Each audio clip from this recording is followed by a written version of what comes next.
Hey, so Penalized Math Industry, and we are going to take a look at ambiguous examples in economics. So, in the past few videos, we learned about how ambiguous means that there are two things happening at the same time. We have looked at that in 4 scenarios.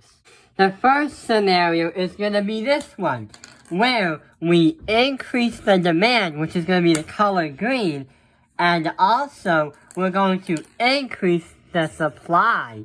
So right here is going to be our new equilibrium. The one below, we're going to increase the demand, but we're going to decrease the supply. The equilibrium is going to be right here. We're going to decrease the demand and increase the supply. The equilibrium is going to be right here. And last but not least, we're going to decrease the demand and also decrease the supply. The equilibrium is right here. So you probably noticed a pattern that the equilibrium is going to change every time we make an action in the economic curve.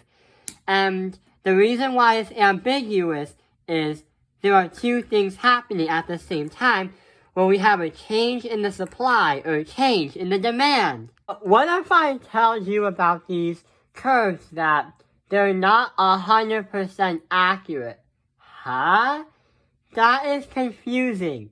If we talked about different scenarios and how to look at things with an economic curve, these kind of curves are not 100% accurate because they have no numbers labeled on them. And this video is focused on a macro market. So basically, the entire market in the world, like the global market. Another reason why we can say these 4 are ambiguous is we're not going to say the supply is ambiguous or the demand is ambiguous. We're going to take a look at if the price is ambiguous and if the quantity is going to be ambiguous.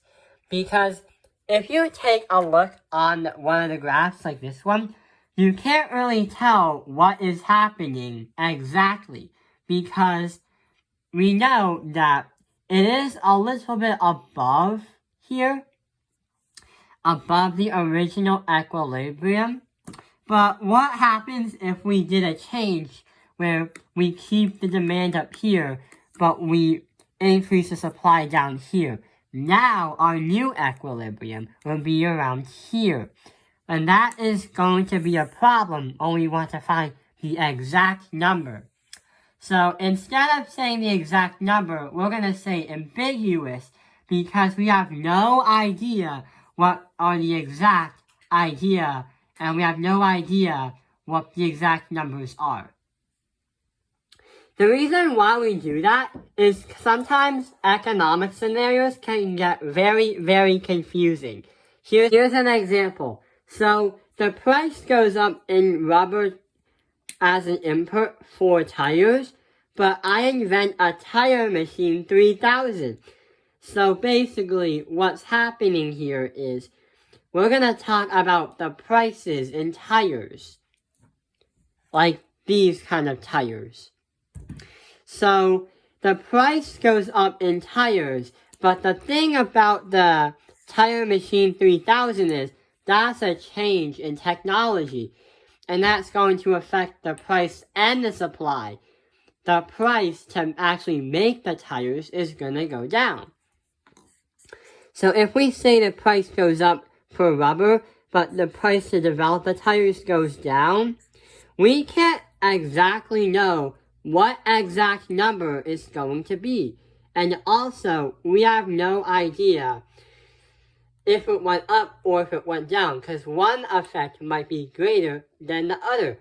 Like the price in rubber goes 100, but I decrease the prices with my new machine by $70. In reality, that's an increase in $30. Or if it's the other way, the price in rubber goes up $50, but in reality, the machine that I have can make the prices go down to -20. Or should I say go back down to 10. So basically, the machine, or this one, would have a bigger effect. So that is why we use ambiguous, because we have no idea which is which and which effect is greater, causing it to go up or down.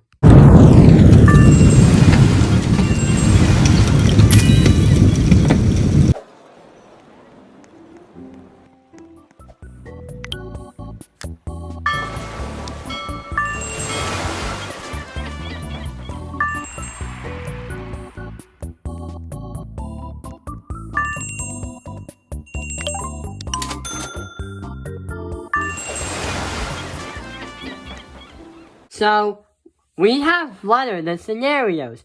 We're going to explain which of the ones are ambiguous for a price or a quantity. There is a trick to this.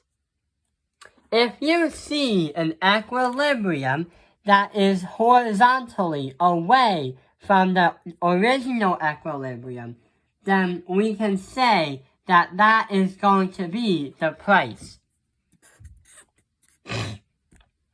And it means that an equilibrium is going to be horizontal from the original equilibrium.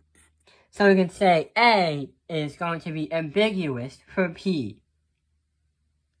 The other thing is, about A, we know that P's AMB, ambiguous, but also the quantity is going to increase. Let's try and take a look at another one. C, for example. This one is horizontal from its original equilibrium. So we're going to say that C is also going to be ambiguous, but it's going to have a decrease in quantity. So you see what we're trying to do?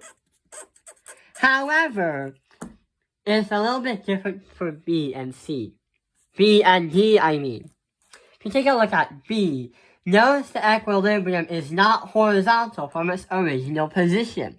This case scenario, we're talking about quantity. So if we are talking about quantity, we're going to say that B is going to be ambiguous in quantity. This happens when the equilibriums are vertical from each other from the original position. So we're going to say for B that the price, and we know that quantity is ambiguous, but about the price, we are going to say it went down. For the other scenario, if we take a look at D, it's also vertical from its equilibrium. So we're going to say that D is also 1. And in this scenario, we say that Q is ambiguous because we don't know if it's going to be left or right. And also, we're going to say it increased in the price. So you kind of see the pattern that what we're trying to do. And that concludes the video. Now we have understood why economic curves are not always 100% accurate, and also how to work with problems that are ambiguous. Change the supply and demand. I hope this video has helped you understand ambiguous examples. Thank you for watching Tailpig Analyze Math Industry. Like and subscribe.